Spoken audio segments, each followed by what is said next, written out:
Welcome to the Lovoni and Sarah podcast, where we chat weight loss, health, well-being, and share our stories to help and inspire others.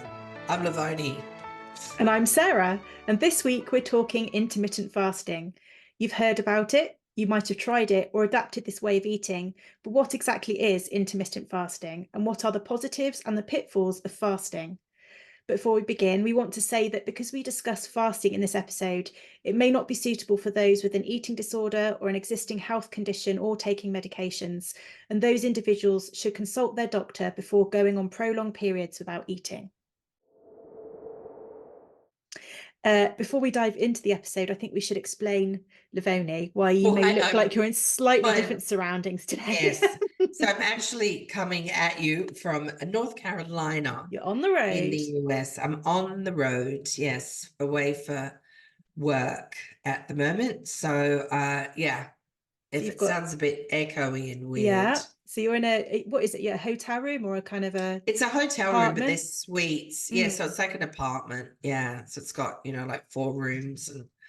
But, it has that cold hotel kind of look. Whereas Sarah's got like a candle behind her and a hydrangeas, and it looks all very nice. Yes. I'm cozy in my office. Mm-hmm. You have actually, we're featuring guest Ramsey today as well. I know he's always with you. He's actually in shop. He's always with me. He's always in the room when we are doing podcasts. Yeah. But today he's actually, for those that can watch, he's sound asleep. These early mornings are just too much for him sometimes. We had a big day yesterday. Bless him.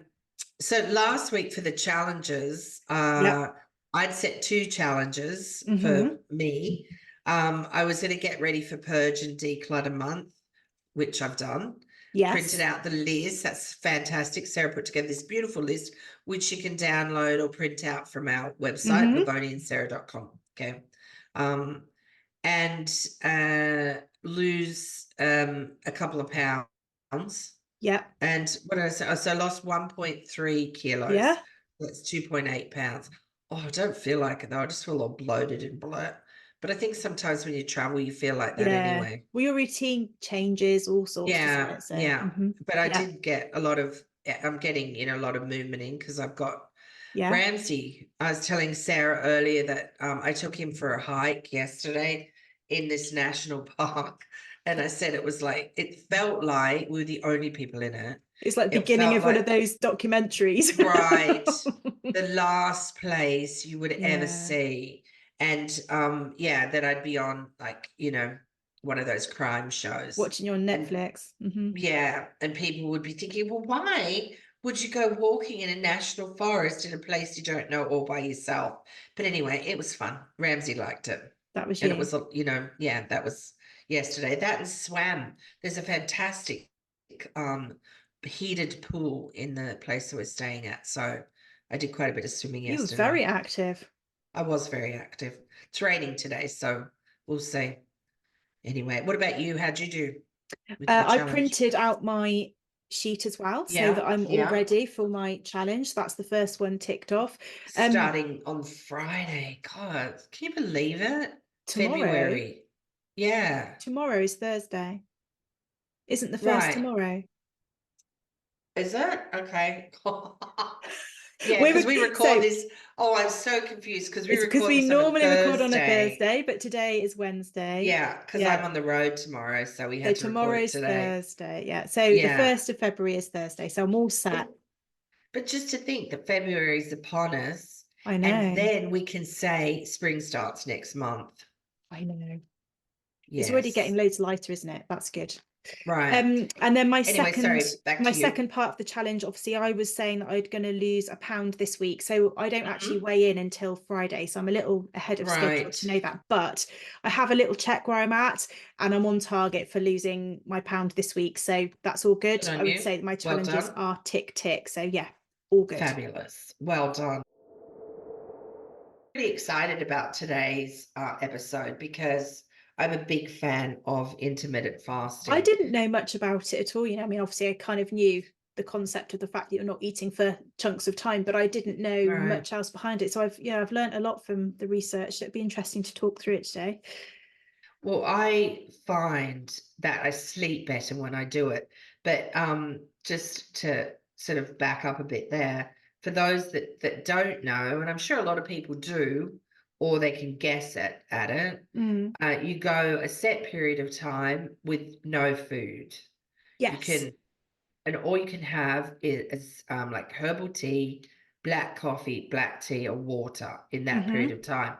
No diet drinks, no booze, no food, like nothing. No. Okay. And it sounds drastic, but if you do it when you sleep, which is, the Yeah. best time to do it.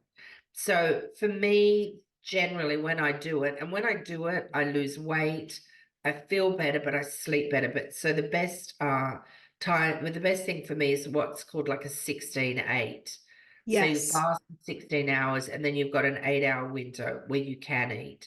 So that's generally 10 to 6 or Yeah. sometimes 9 to 5, or is that right? Or that's even less. 12 to 8 would be, you could do, couldn't you? Right. But Or maybe 11 till mine's a bit 7. less. Mine might be 18-6 because the one that I found works. No, 10 to 6, that's 8. Yeah. That's it. Yeah. 10 to 6 or 10 to 4, 9 to 5. And you just have to, if you are going to do it, fit it in with your Mm-hmm. lifestyle, Mm-hmm. really. But you want to do at least a 10 or 12 hours is best. 12. Yeah, 10 to that's 12 when I looked up, hours. it said basically to class it as a fast. They were saying that it'd be at least 12 Mhm. hours. Yeah. But ideally 16 hours seems to be deemed to be more effective. And part of it came about, I guess, like people do, and they look at what did we used to do Mm-hmm. before, everything Food is became easy and everywhere. industrialized. Yeah. Yeah. And people would get up. I mean, not even going back to like the Paleolithic days, but people would get up and work while it was still dark sometimes. Mm-hmm. Um, and then would come in and have, especially farmers, I guess, would have, a big breakfast at say 10, 11, whatever, 12 Yeah. o'clock. And so I think that's kind of where it started. But there's now a lot of scientific research that's being done about it. And it does help things like sleep. When you think about your circadian rhythm, which we should do an episode of because that's Mm. quite fascinating, really. I know there's a lot of people that don't sleep very well. And this, honestly, I'm a horrible sleeper. I've talked about it before on here. This helps me so much. So you stop eating at a certain time. If you normally go to bed at 11 o'clock at night, well, I'll do me. If I normally go to bed anywhere between 9 to 10, which sounds a bit early sometimes to some people, but I get up very early. Mm-hmm. So I would need to stop eating at least 3 hours before I go to bed. If Yeah. I can do 4, that's even better. 4 to 5, even better yet, because your body has to digest it. And then it can take about 8 to 10 hours for your blood sugar levels to go back right down Mm-hmm. to normal. Okay. And then even if you're not having a diet with a lot of carbs, your blood sugar levels still will change. Your body has to digest the food, right? Yeah. So and that happens while you're sleeping. And then, you get up and then you leave a period of time in the morning before you eat again. So you Mm-hmm. can have coffee or a warm drink or a cold drink or whatever, as long as there's no sugar, milk, or anything like that in it. So, Yeah. I mean, Because it's if really not that hard. Well, for me, I think having looked at the sort of timings that they were talking about, I think for me, 12 p.m., so lunchtime to 8 p.m. would be my ideal window. I Right, find right. it, for me, it suits me a lot better. I know I eat my breakfast, as we've talked about, a lot later in the morning anyway. I normally have it Mm, like sort of 10 to 10:30, and trying to eat before it wouldn't work. I'd have to eat on my own at 6 o'clock and then get everyone else's meal right. ready. It's just not, Yeah. it's not conducive from a sort of family meal And you situation. go to bed So later too, don't I you? don't, yeah, I don't go to bed Yeah. before 11 really. Well, and Um, sometimes even later because Sarah and will I get message told me and I off. say to her, You say, what are you why are you doing? still awake? Because there's 5 hours difference between us. Yeah. Like busted. Right. So I think 12 to 8 would suit me because I could still, that still gives me 3 hours before bed. Maybe if I go to bed a bit later, maybe 4 hours, or maybe I could eat a little earlier. Sometimes between 7 and 8 would be my normal time to be having a meal, but Right. to be finished by 8 o'clock, let's put it that way, rather than Mhm. starting. So for me, that window works better. I'm much Right. happier to leave the morning. The only thing that would hinder me was because I wouldn't be able to have a cup of coffee, or because I have milk in my coffee or tea in the morning, would I? Until You 12 could just have to o'clock. have it black. Oh man. What about some sort of herbal tea? I do have herbal teas. I have those in the evening anyway, a fruit tea sort of Right. thing. But I do like a cup of tea in the morning when I get Mm. up. But if Uh, you have milk, that's sorry, you it's can't. I know. Yeah, no, you can't do that. No. Sorry, So folks. so then I'll have to review my Jasmine tea. Have you ever had jasmine tea? no. So good. I should send you some. I'm Is it sure you could buy nice? it Are you over there. sure? Oh, yeah. Oh, no. I see. I don't do herbal teas. No. I don't like them. No. But jasmine tea is, made with, well, as it says Yeah. recipe, with jasmine flower. But I think it's made with like also some rice. Japanese tea has Oh, toasted okay. rice in it. Yeah. And they're really good. They're really Hmm. good. I'll send you some tea Okay. bags. All right. Um, Before Sarah and I were talking before we started doing this, and I was saying how so many people focus on what you eat, not when you eat. Mm. And I think, yes, of course it's important on what you eat, because if you do this, you want to make sure that you've got like the high protein, high You still need to nutrient be clean what dense. you're eating in that gap. You can't just Right, suddenly blast through whatever you want, can right, you? Yeah. right. But yeah, and people don't, that focus on the when. And it's not going to suit everybody, and I get it, but this is what it helps if you do it, and it Mm-hmm. does. And I can attribute to this because when I do it, thinking and memory, so it does help boost your memory, but it gives you clearer thinking, and that, my friends, is true. It can help you sleep better, boost gut health. So it's good for anybody that has, Yeah. IBS. IBS. Yeah, Mm-hmm. yeah. It gives you more energy too. It helps all your organs have a little bit of a rest, but especially your gut. And Mm-hmm. that's so important. Um, Heart health, intermittent fasting can help blood pressure, Yeah. and restoring heart rates, physical performance. So it helps with fat loss. And this is a big one. Now with it over in the Western worlds, the Western world, Just the even one. because there's just the one planet here. We're all just living on one planet anyway, at least we Yes. think we are. And type 2 diabetes and obesity now account for, or type 2 diabetes or pre-diabetes, about 50% of the population. That's a Wow. lot. That is That's a a lot. lot. Yeah. So it can help that. It can help bring your the Mm-hmm. A1C down, can help with your blood glucose. Okay. It lowers Um, inflammatory markers as well, doesn't it? yes, yes. Yeah. So that's not, as we've talked about in the intermittent fasting episode, of course, it's not just about your joints, but it's also to do with your heart, Yes. right? Yeah. Um, and tissue damage too, tissue health can reduce tissue damage, apparently. That one I can't speak from experience. I don't know, but I certainly know that the memory and the sleep and gut issues and weight it makes a big difference to Well, on the those. gut, I was quite interested in that. So I had a little dig down deeper, just sort of say, well, Mm, what is it then during the fasting process that helps that? And it was aligning. saying that now this has got lots of big words on here, but it increases the taxonomic diversity Mm, and promotes the microbial remodeling. So your gut actually remodels when it's empty, and in particular, a family of anaerobic bacteria called Lactobacillus. I think I've pronounced that correctly. They flourish when your gut is empty. So what you're doing is giving your gut a chance to regenerate and create Yeah.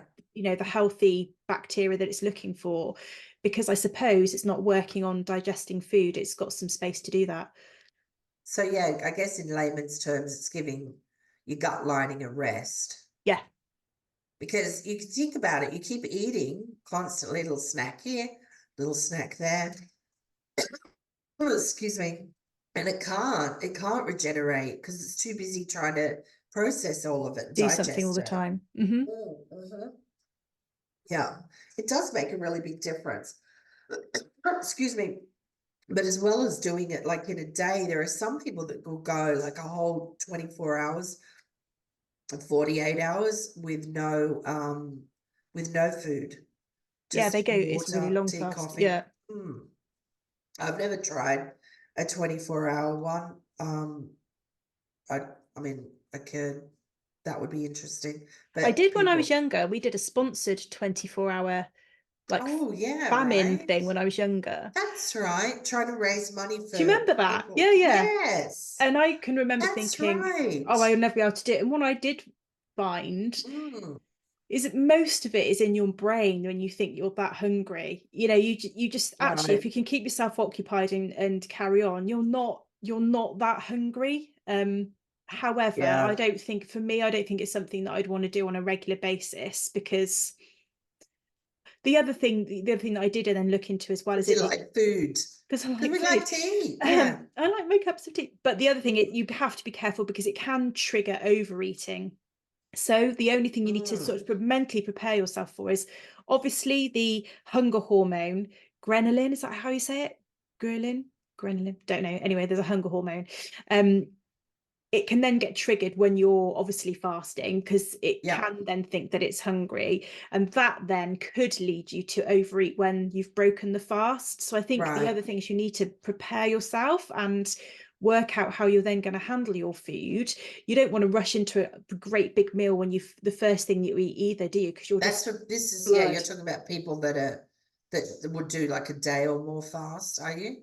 Is Yeah, well, I that what you're guess at talking any about? time. I mean, Yeah. some people, if they're Right. going 16 hours without food, that could Right. be the longest that they've been for a long while without food, because they might eat far more Mm-hmm. regularly. And so there's an adjustment period, isn't there? And I think you've just got to be Yes. ready for that and be prepared about the way you're going to handle it. So if you've gone Mm-hmm. 16 hours, you don't want to go charging in with a huge meal Like a straight away. steak. You've got to break, Mm. gently feed yourself back into it, and Right. also be prepared for the fact that if you feel hungry, don't let that lead you into overeating, because then Yeah. that's going to not That do you was any that good was the either. one pitfall Yeah. that I was going to say that because essentially you could be cutting out 500 calories out of your day, Yeah. really, if you're not. Often I won't have 3 meals, I'll have two. But I find I do better with three smaller meals still in that window. Because of exactly what you were just saying. Then I don't overeat as much, Yeah. or eat too much and suddenly my stomach's like, no. Yeah. And then, it just goes straight through Not me great. basically. Yeah. Yeah. So I mean, really that's the pitfall, that the only pitfall that I have with it. But I didn't start off by doing it like that. I started off by my fasting time being a bit less, fewer hours. So I Yeah. think if somebody was going to do this, that would be the way to go. Maybe start 10 and then Yeah. go 12. I know a lot of people struggle with the nighttime eating, with either not sleeping, getting up in the middle of the night and Uh-huh. eating. And that's what I was saying to Sarah. I live That with was one that. of the Yeah. things that Yeah. started to pack on my weight, was when I used to do that. Because I was going through menopause and had a job that it was pretty crazy, Stressful. very stressful. And so I couldn't sleep, and I'd get up in the middle of the night and would snack on leftovers, but often just peanut butter sandwich. Not that anything's wrong with that, but not in the middle of the night, right? Yeah. So anyway, that's something I think that some people might struggle with a bit, cutting it off, the eating time off. Then you've got Yeah. to wait 3 hours before you go to bed and not snack, because it's, a bit of chocolate, a See, I don't know cookie or when. biscuit or I was trying to think something. back. Have I ever been someone that sort of snacks in the evening? I think years and years and years ago when I was married, I think we probably would have had, got out crisps and things like that, maybe in the Right. evening. But certainly, I mean, it's been a long, long, long, long time since I've been in that situation. And Yeah. so it just never has. Maybe it's because I've always been busy in the evenings, particularly when my son was small and hurtling around Right. and doing that. So maybe in a good way that cut that cycle out for me. I've never fallen back into the snacking thing in the evening. Right. But then we don't have our evening meal until sort of 7 to 8. So it's not a huge amount of time. I'm not hungry then, because once you've finished eating at 8 o'clock at night, you're not hungry by 10, are you? Well, I'm not. Well, no, um, I was going to say you have to be hungry to eat, but yeah. yes. But And no, also, that like you it's said before, I true. don't have it in. I don't have things that would be ideal for Hmm. snacking. I don't have big packets of crisps and stuff like that. It just No, genuinely, you got but to then I don't, leave the it. evening seems to be easy for me. And this is going to be different for everybody. My time when I would do exactly that sort of snacking and feel really hungry is about sort of 4 o'clock in the afternoon. Oh, And that's yeah. when I'm like, Hmm. oh, now I need to. So that's when I'd have to then be careful. But that still falls, easily within this remit because it's in that Exactly. window. So it's Hmm. not so bad. Yeah, yeah. So I find that if I do want something, I try and just go and do something. Yeah. You know what I mean? Like, and we've got the purge list. It is February. It's a good time to start That can with easily keep you intermittent fasting. distracted. Well, Yeah. yeah, because if you're working all day and then the evenings you can be doing your little Yeah. purge thing. That's what I'm going to be doing. Yeah. So anyway, but I was starting to say before that there's the intermittent fasting that you can do like for each day. Um, but there's an English doctor whose name eludes me right now. Gosh, and I know it.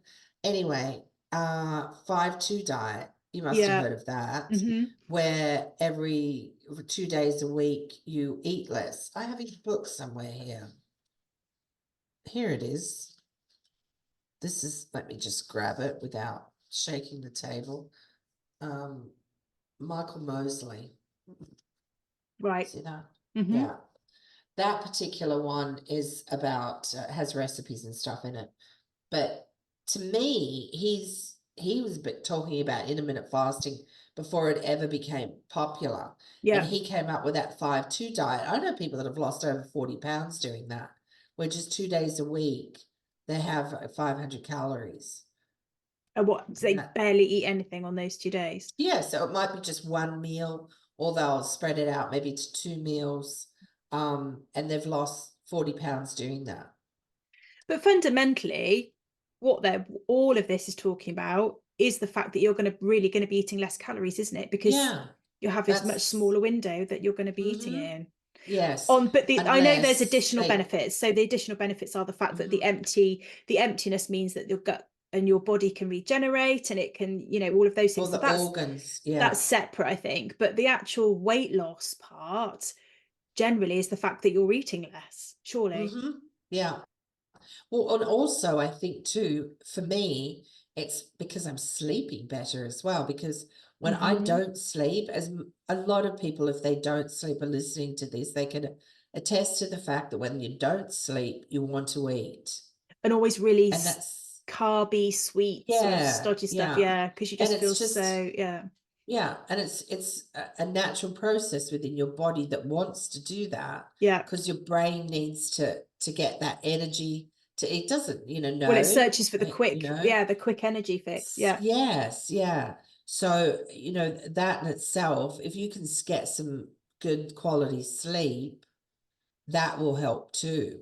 Um, that's my biggest thing with it. And like the blood sugar level too, So do because you I think know it is that just the mine. digestion thing? Is that what causes you to then not sleep well? The fact that you've just got a Mhm. lot of food heavy Well, in your yeah, chest? that and the fact that my blood sugar's gone up. Right.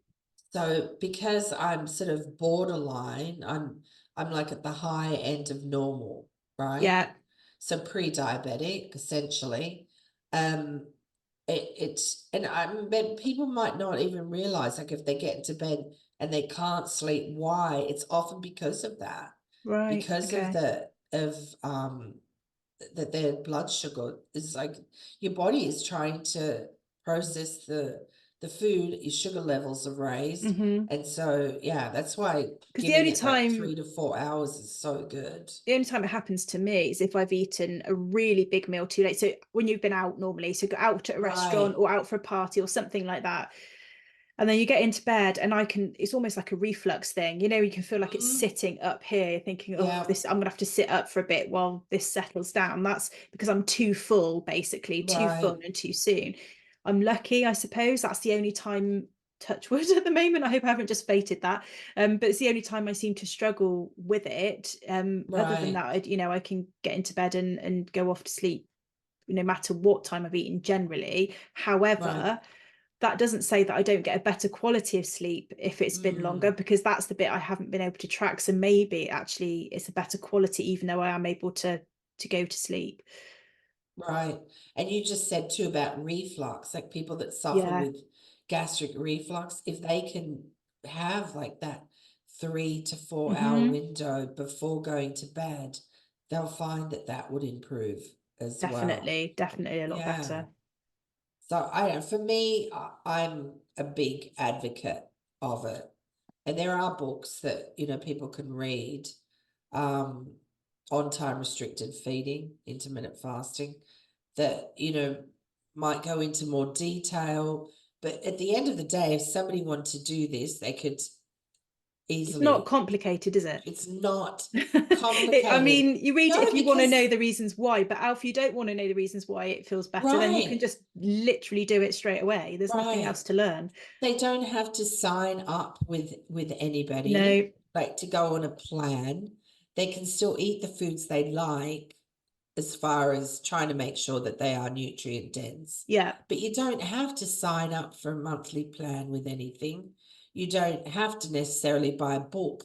There's so much information on the internet about it, which, isn't always the best place to search for things. Pick and choose. But there's doctors that do podcasts about it, scientists that do podcasts about it as well, where you can really delve in.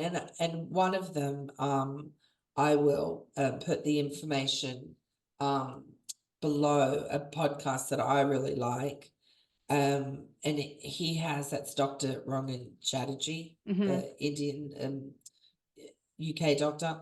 But he had a really good guy on it who's kind of like a bit like the grandfather, I guess, of intermittent fasting, although I think Dr. Michael Mosley is. But I'll put all that information in the show notes and the link to that particular podcast where he really delves into the scientific background. Sarah and I try not to do that one because I don't know, we just worry that it might be boring for people, but we're not scientists or doctors. We're not qualified to say that. We try and stay away from that. But and I'm not necessarily encouraging people to do this, but it does have a lot of positive repercussions. I mean, to me, it makes a lot of sense when you do think, and it makes sense. Yeah, it does make sense. And if you think back how traditional eating patterns were when, way back when food was scarce and people ate when it was available, and then there would be large periods of time when you wouldn't eat. Well, they didn't eat. And actually, I think part of the problem is even if we don't leave such a big gap, there's just something to be said for leaving some gap even in between each meal. There was a time when I was guilty of almost constantly eating, and you think half an hour later you're having something else, like really small grazing. Even outside of doing a whole block of intermittent or fasting, if you don't want to call it that, just leaving some space in between, actually having between your meals and what you're eating. Snack between meals. Constantly eating. Remember that period of time where it was all about, I don't know who the fuck came up with this, that you have to eat like every 4 hours to keep your metabolism going. That was like the greatest crock of shit that people have been sold. And people jumped on that bandwagon. It wasn't around for very long. Yeah. But that has just, nobody really knows who the hell came up with that idea. But you don't need to eat constantly. No. It's not good to eat constantly for your body, which is why I try not to pick between meals. I like to sit down and have my meal and then try not to pick. Or I will have my meal, and if I'm craving something sweet, because lunchtime's my thing, just after lunch is when I'm like, something sweet. Yeah. I try and make it so it's at least high in fiber, but I'll have that all at once. I won't leave 2 hours and then have Yeah. it. I'll have that with a cup of tea afterwards, and then I go a period of time before I then have dinner. But also I think for me, not having to make 3 meals a day, because often when I do this, I just have 2 meals a day. But it makes a difference not having to cook and then clean up too. Yeah, that's true. Just saying, yeah. I mean, I think for me, it's almost like I find it relatively straightforward to leave it longer in the morning to not have food. But for me, the moment I've broken that, once I've started eating, that's when You it want to triggers keep me. I'm like, going. what else is next then? Because Yes. but no matter what time, that could be at 8 o'clock in the morning, or that could be at 12 o'clock at lunchtime. Whenever I start the eating, I think my brain then suddenly says, oh, you've started. Okay, so what next? And the way I suppose I get around that is I try to make sure that what I'm eating is a good enough size that I feel satisfied. That's one of the things I've learned about myself. Everybody is different. Whatever suits yourself is fine. But for me, if I have something too small, once I've started eating, I then feel like I just want to go searching for what's next. So I think that for me, that I'm fine leaving this big long gap. That's no problem. Once I've started, I need to make sure I've had something not massive but decent to stop then this constant searching, so that I can leave a nice gap in between then having something else, because I think that is important. And we live in a society where it's so easy to get food all the time. Yeah. And I think that's part of the downfall, isn't it, really? The fact that everything's so accessible. And we live in a world where you want it now. Even if I wake up really hungry, I find once I get into my morning, exercise, shower, get going, do some work, already the hours are Big now glass of starting to water. pass. Drink lots of water. I always have a coffee. I make a bit of a ceremony out of it. And then, suddenly it's like 4 hours or more have passed, and I'm like, oh, I can have something to eat now. But just to do a little quick recap so we don't run out of time. So intermittent fasting, as a lot of people know, it's going a longer period of time, anywhere from 12 to 18 hours or more, of having nothing to eat, just black tea, coffee, water. Now what it can help is, well, one, it's free, as we talked about. You don't have to go on a plan. It costs you nothing. Okay. It releases anti-inflammatories signaling, right? To strengthen the immune system. It also helps you sleep better, more energy, helps with digestion, heartburn, clearer mind, weight loss, improved gut health. Also can help reducing the pre-diabetes and type 2 diabetes symptoms, and also can burn fat, and lots of many things here. Perfect. It helps the organs, heart disease, and age-related disorders, and IBS, as we said, inflammatory bowel disease. The body likes it by the sound of it. So the body does like it. It likes not having to process and digest all that food. What's our challenge, Sarah? So our challenge is coming week. For this week, to cut off your evening eating entirely for a minimum of 3 hours before bed. So even if you then set what your fasting aim is going to be after that, that's your challenge, to have your finish your food a minimum of 3 hours before bed. That's this week's challenge. Okay, that's a good challenge. And also remember, we're doing our purge month. Get your list printed out, get prepped, get ready, and that starts tomorrow first. So that's our challenge. Next week we are going to be talking about perfectionism and why we need to stop waiting until we have things perfectly in line. I'm so bad at this. I am really bad. So we want to get started on those goals and tasks that we've been putting off, waiting for the perfect time. Perfect time is going to be right now.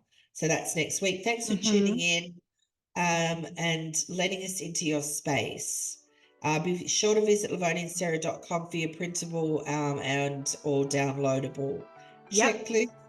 Find links to the notes below to connect with us on Instagram, YouTube, and also I'm going to put the doctor's links to other podcast links, that if you are interested in intermittent fasting and learning more about it from an actual doctor, you'll have that information as well. Anyway, so we hope this week's going to be a really good one for you. It's going to be whatever you put into it. Absolutely. Make it a good one. Make it a good one. Thank you so much for listening, and we will chat to you next week. Bye for now. Bye.